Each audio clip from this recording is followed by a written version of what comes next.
আজকে ছিল সাইয়ের জন্মদিন। তো আমি বাড়িতেই একটু ডেকোরেশন করেছি, বেলুন আর একটা ব্যাকড্রপ পেছনে দিয়ে বার্থডে লেখা ডেকোরেশন করেছি। তো এখানে সেরকমভাবে তো বার্থডে আমরা করি না, কেন কি রিলেটিভ আত্মীয় স্বজন তো সব ইন্ডিয়াতে।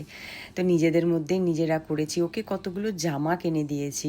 ও লাভ জামা ভীষণ পছন্দ করে, একটা বার্থডে লেখা জামা, বিভিন্ন লেখা জামা আর কি ও ভীষণ ভালোবাসে, তাই জন্য কিনে দিয়েছি। আর একটা পেপাপি ঘর, সেটা ওকে গিফট করেছি। আর ওর কাঠশিটটা নষ্ট হয়ে গেছিলো, তো সেই কাঠশিটটা ওকে গিফট করেছি।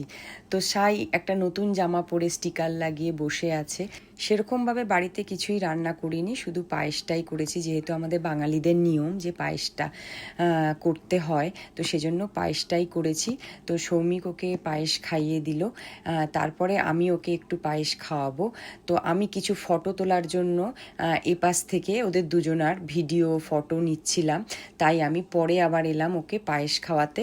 তো সে তো খাবে না, যেহেতু একবার নিয়ে নিয়েছে, বলছে যে ড্যাডা দিয়ে দিয়েছে, তাও আমি ভুলিয়ে ভালিয়ে বললাম যে না, একটু খেতেই হবে। আমরা আজকে বাইরেই পুরো দিনটা কাটাবো, আর ভিডিওটা অনেক বড় হয়ে যাবে বলে আমি নেক্সট ব্লগে বাকি ভিডিওটা দেব। আজকের জন্য বাই।